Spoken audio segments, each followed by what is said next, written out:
والصلاة والسلام على من لا نبي بعد أما بعد فأعوذ بالله من الشيطان الرجيم بسم الله الرحمن الرحيم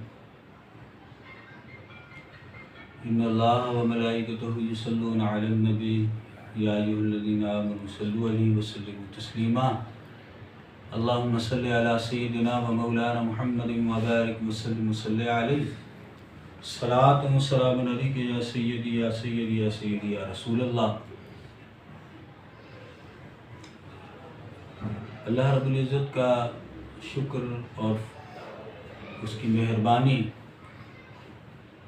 اور اس کی دی ہوئی توفیق سے آج پھر ہم ایک جگہ جمع ہوئے اور کچھ سیکھنے کا ہمیں موقع ملا۔ اللہ تعالی ہماری نشست کو اپنی بارگاہ میں قبول فرمائے۔ پچھلے اتوار جو بات ہو رہی تھی ملحدوں کے حوالے سے کہ ملحدوں میں جو ہے وہ دو طبقہ ہے اور یہ دونوں طبقہ جو ہے ملعونین ہیں۔ دونوں طبقہ ان کا جو ہے دور تک کوئی اسلام اور طریقت شریعت سے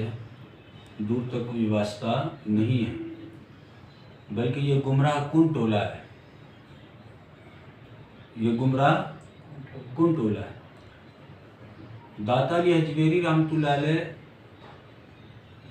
ایسی جماعت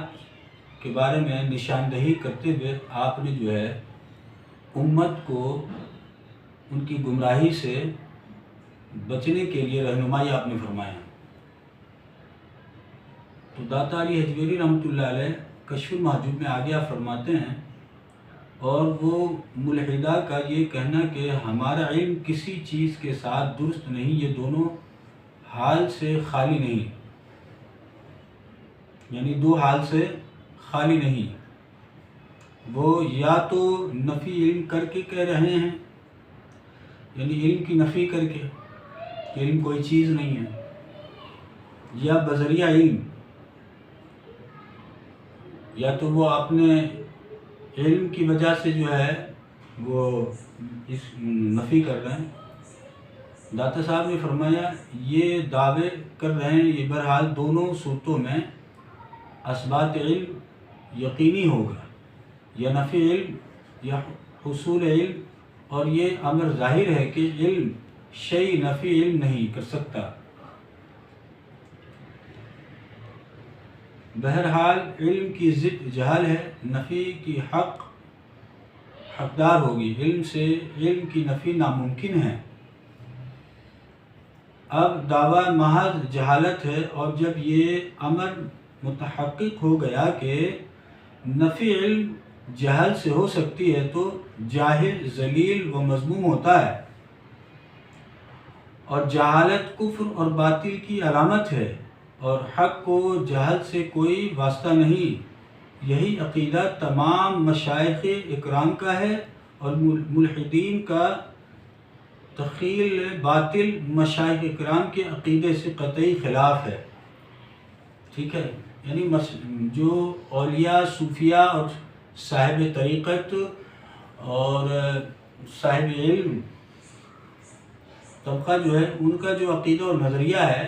ان عقائد و نظریات سے دور تک ان کا کوئی واسطہ نہیں ہے، یہ گمراہ کن ٹولہ ہے۔ اور جب عوام نے ملحدین کے اس قول کو سنا تو بہک گئے اور کہنے لگ گئے کہ اہل تصوف بھی اس جماعت میں سے ہیں، اور ان کے اعتقاد بھی ایسے ہی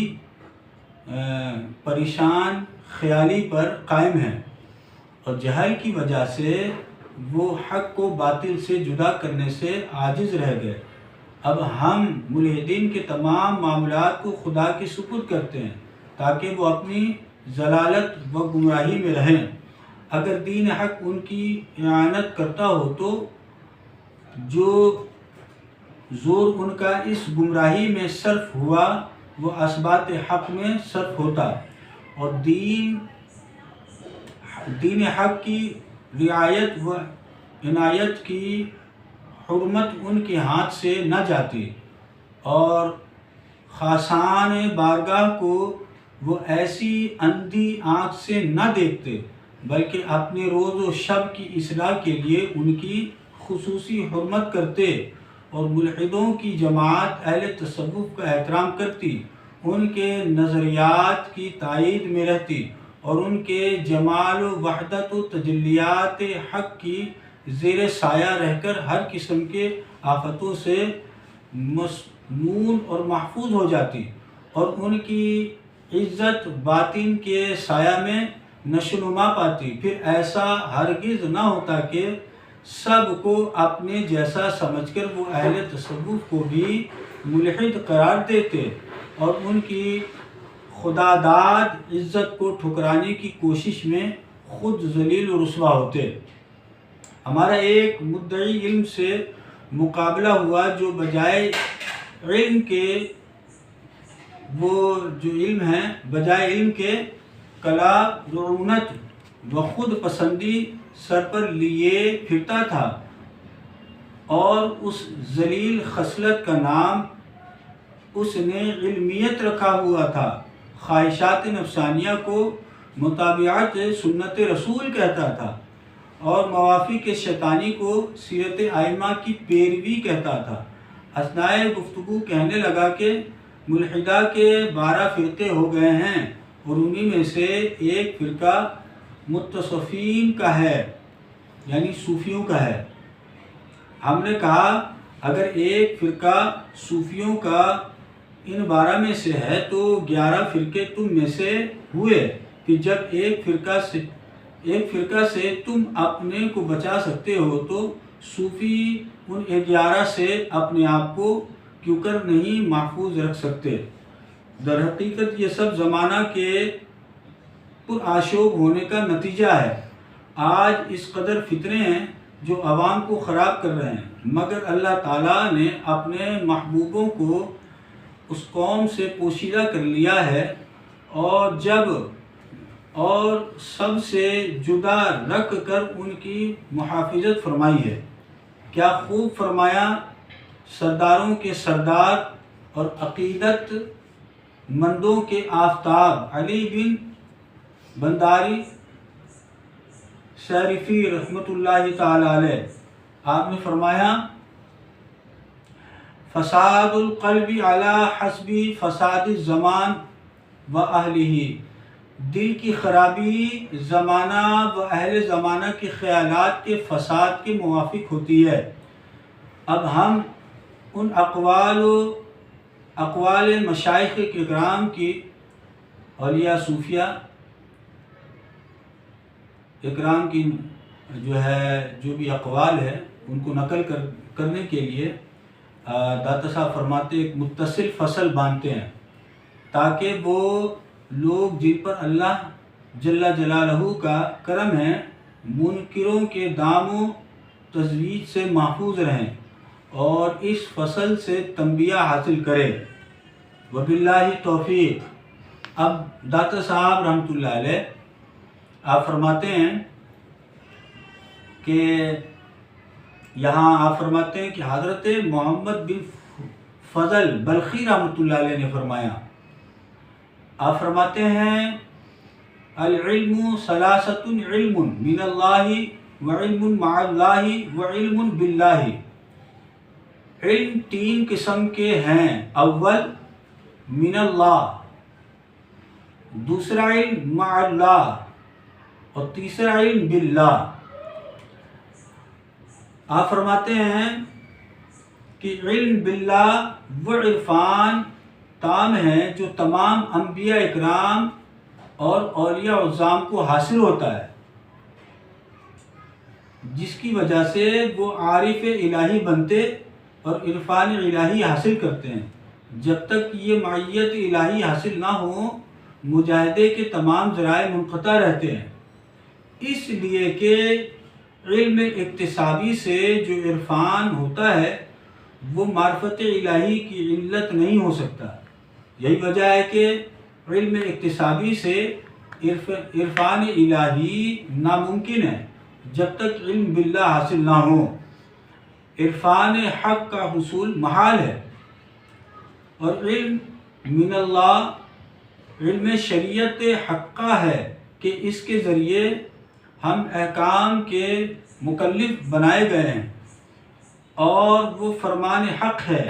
جو زبان انبیاء سے ہمیں پہنچا، یعنی انبیاء علیہ السلام کی زبان مبارک سے اور سرکار دو عالم صلی اللہ علیہ وسلم کی زبان مبارک سے جو کچھ پہنچا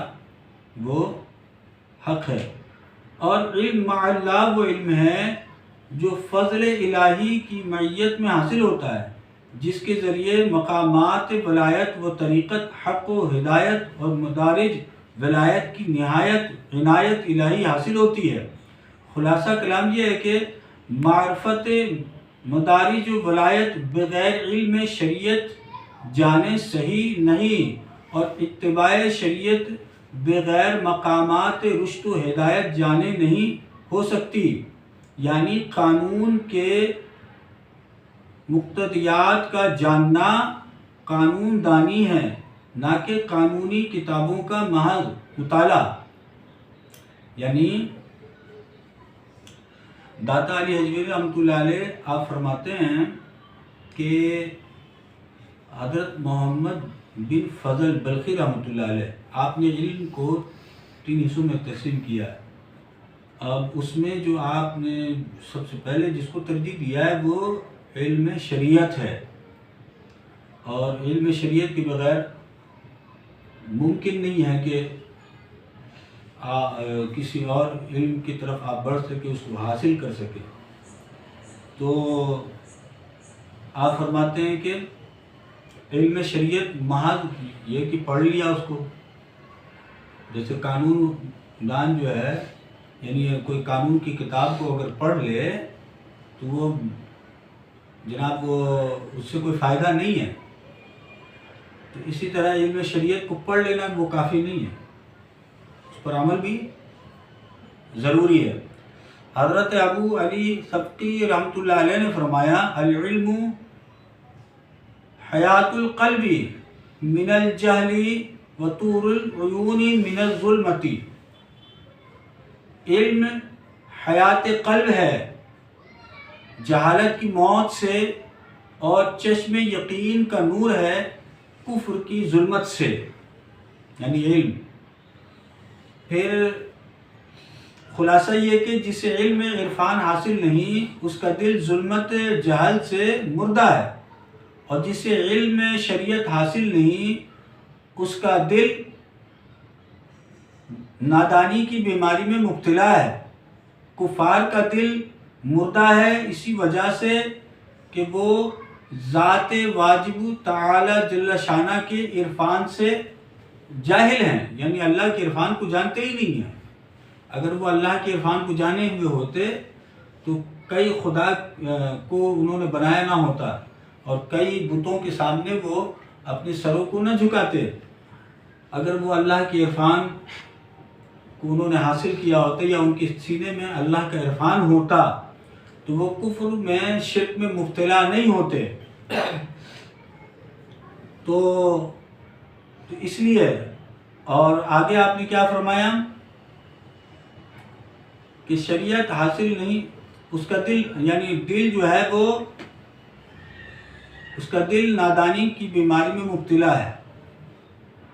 کفار کا دل مردہ ہے اسی وجہ سے کہ وہ ذات واجب تعالی جل شانہ کے عرفان سے جاہل ہے، اور اہل غفلت کا دل بیمار ہے اس وجہ سے کہ وہ فرمان ہائے رسول سے بے خبر ہیں، یعنی اللہ کے رسول صلی اللہ علیہ وسلم نے جو فرمایا اس فرمان سے بے خبر ہیں، اور جو شریعت کو جنہوں نے چھوڑ رکھا ہے اس کی پاسداری نہیں کرتے ہیں تو وہ یعنی نادانی میں مبتلا ہے، اور ان کا دل بیمار ہے، وہ بیماری میں مبتلا ہے۔ حضرت ابو بکر وراق ترمذی رحمۃ اللہ علیہ نے فرمایا، آپ نے فرمایا جس نے علم کلام یعنی عقائد علم توحید کی عبارت پر قناعت کی اور زہد و تقوی حاصل نہ کیا وہ زندیقہ میں پڑ گیا، اور جس نے علم فقہ شریعت بلا طروع کے حاصل کیا وہ وحدت و احکام سے نکل کر فساد میں مبتلا ہو گیا، یعنی فاسق ہو گیا۔ اس مضمون سے مقصود یہ ہے کہ بغیر علم مجاہدہ تجرید کے توحید محض جبر ہے، لیکن موحد کے لیے قولاً جبری ہونا لازمی ہے اور فعلاً قدری ہونا ضروری ہے، تاکہ اس کا روزمرہ قدر و جبر کے مابین صحیح رہے۔ اور اس بحث کا لب و لباب یہی ہے کہ جو انہی ابو بکر وراق پیر کامل نے فرمایا رحمۃ اللہ علیہ کہ حقیقت توحید جبر سے نیچے اور قدر کے اوپر ہے، تو خلاصہ یہی نکلا کہ جو شخص علم توحید بلا عمل محض الفاظ تک پسند کرے اور اس کے خلاف باتوں سے اجتناب نہ کرے وہ زندیق ہے، اور جو محض فقہ کی شرائط پر محتاط نہ ہو اور علم فقہ و شریعت کو بلا پرہیزگاری حاصل کر کے رخصتوں اور تعویلوں کے پیچھے لگ کر شبہات میں پڑے اور بلا تقلید مذہب ائمہ خود مجتہدین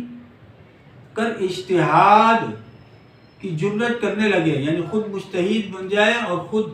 اجتہاد کرنے کی جرات کرنے لگے، وہ بہت جلدی اور آسانی سے فاسق ہو کر رہے گا،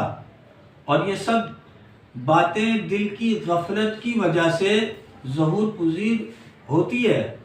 شیخ المشائخ حضرت ابن معاذ راضی رحمۃ اللہ علیہ آپ خود فرمایا کرتے، آپ نے فرمایا 3 قسم کے لوگوں کی صحبت سے اجتناب کر: غافل بے عمل علماء سے، حق سے زبان بند کرنے والے فقیر سے، اور بنے ہوئے جاہل صوفی سے۔ کیا فرمایا؟ آپ نے فرمایا کہ 3 قسم کے لوگوں کی صحبت سے بچو۔ وہ 3 قسم کے لوگ کون ہیں؟ فرمایا غافل، یعنی غافل لوگوں سے، ایک جماعت جو غفلت میں مبتلا ہے، بہت بڑی تعداد ہے کہ وہ غفلت کی زندگی میں مبتلا ہیں، تو کہا اس جماعت سے، ایسے لوگوں سے اجتناب کر، اس کی صحبت سے بچ، اور بے عمل علماء سے، یعنی علماء ایسا عالم دین جو کہتا کچھ ہے کرتا کچھ ہے، اس کے قول اور فعل میں تضاد ہے، وہ دین مصطفیٰ کی تبلیغ کرتا ہے اور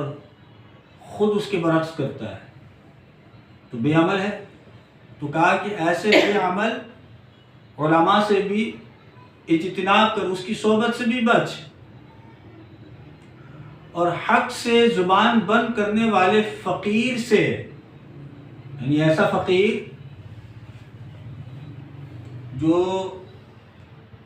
حق گوئی سے اپنی زبان کو بند رکھتا ہے، جہاں حق جو ہے نا بولنا ہو تو وہ وہاں پہ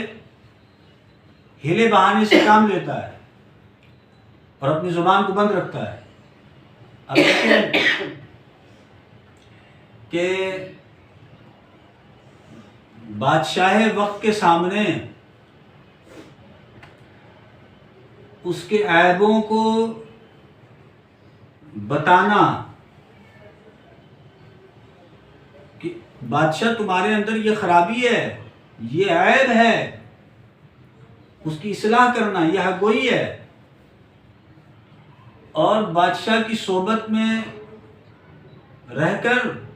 اس کے عیبوں کو دیکھنے کے باوجود خاموشی اختیار کرنا، اس غرض سے کہ بادشاہ ناراض ہو جائے گا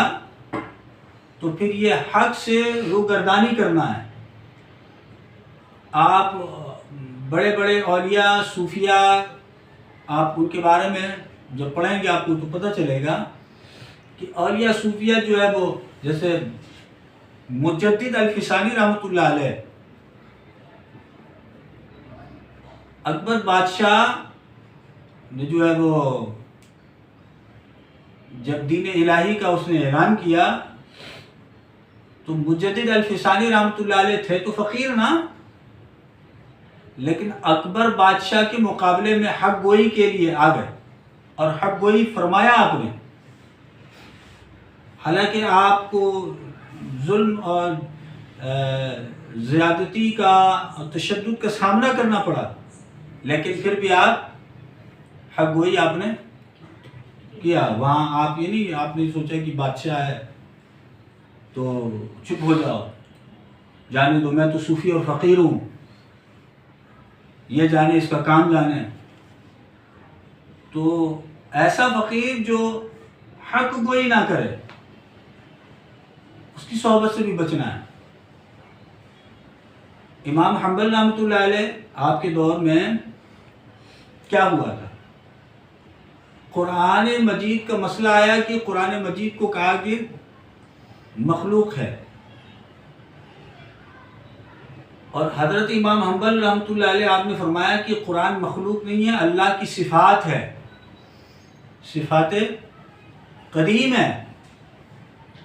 آپ کو اس پاداش میں قید کیا گیا اور آپ کو کوڑا بھی مارا گیا، کوڑے کی سزا سنائی گئی. لیکن حضرت امام حنبل رحمۃ اللہ علیہ آپ نے یہ نہیں فرمایا کہ یار بادشاہ وقت ہے یا یہ جو ہے نا اثر اصول کرنے والے لوگ ہیں، میں تو ایک مولوی ہوں، ایک فقیر ہوں، میں ٹھیک ہے یہ اپنا جو ہے خود جواب دیں گے، میں اپنے نہیں. آپ نے اس وقت دعوت حق کے لیے آپ نکلے اور دعوت حق دیا، حتیٰ کہ آپ پر ظلم اور زیادتی کی گئی، آپ کو قید کر دیا گیا، لیکن آپ نے ان تمام باتوں کو بالائے طاق رکھ کر آپ حق میں ڈٹے رہے. اور دنیا ناراض ہوتی ہو جائے، لیکن حضرت امام حنبل نے کہا کہ قرآن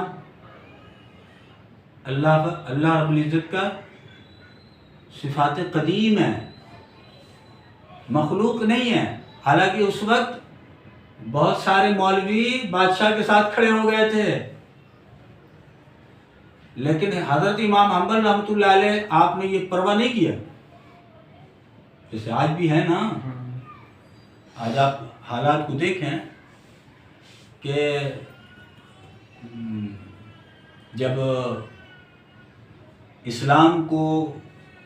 جو ہے وہ اس کے نقشے کو بدلنے کی کوشش کی گئی اور اسلام کے شرازے کو بکھارنے کی کوشش کی گئی، اس پر حملہ کیا گیا اور ذات رسالت کی عزت و ناموس پر حملہ کیا گیا، حضور کے ختم نبوت پر حملہ کیا گیا. اور جب اللہ رب العزت نے چنا حق گوئی کے لیے امیر المجاہدین حضرت علامہ مولانا حافظ خادم حسین رضوی رحمۃ اللہ علیہ کو، تو آپ دیکھیں کہ سرکاری مولوی کتنے نکلے، سرکاری پیر کتنے نکلے جو درباریوں کے چوکھٹ میں جا کر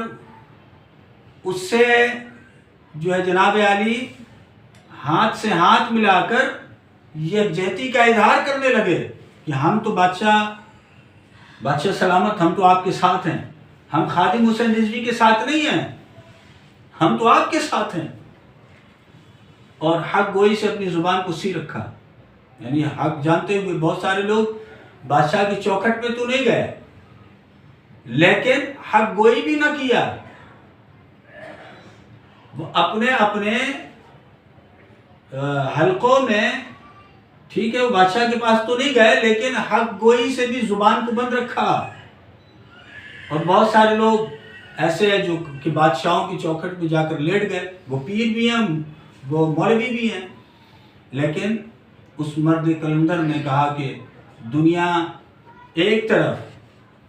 انہیں جانا انہیں مانا، نہ رکھا غیر سے کام، اور للہ الحمد میں دنیا سے مسلمان گئے۔ تو داتا صاحب رحمۃ اللہ علیہ، آپ یعنی حضرت معاذ رضی رحمۃ اللہ علیہ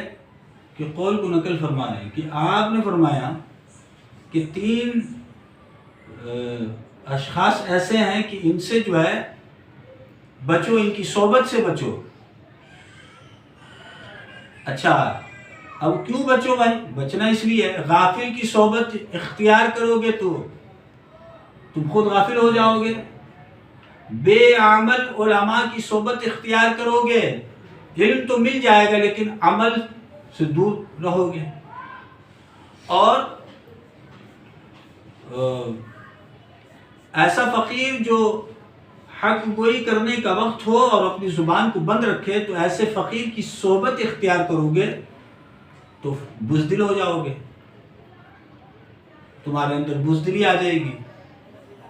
اور پھر بزدل ہو جاؤ گے۔ آپ دیکھیے حضرت سیدنا ابو بکر صدیق رضی اللہ تعالیٰ عنہ سے بڑا صوفی اور فقیر کون ہے کوئی؟ مسیلمہ کذاب جب سر اٹھایا تھا تو ابھی مسئلہ سرکار دو عالم صلی اللہ علیہ وسلم کا ظاہری دنیا سے پردہ کرنا یہ ابھی تازہ تھا، ابھی کوئی سالوں نہیں گزر گیا تھا، یہ مسئلہ تازہ تھا،